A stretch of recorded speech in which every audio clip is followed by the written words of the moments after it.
We are a bunch of engineers associated with the engineering school, but we're working with direct collaboration with the medical school and the neurosurgeons and the cardiovascular surgeons.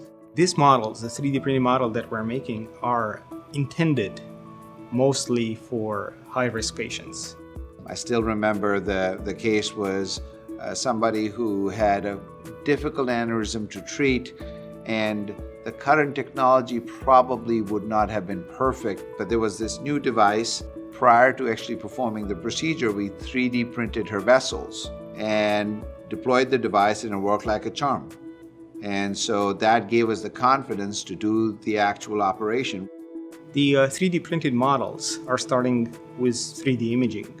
We are recording that 3D imaging, and based on that, we start doing a mathematical model, which is patient-specific. These models are unique because they are mimicking or they are replicating the artery disease and the mechanical properties of the disease.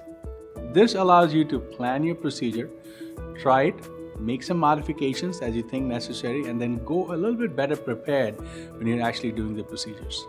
The next step in all of this is to determine that this technology makes a difference, not just to us who are planning the procedure, but to our patients for whom it really is intended.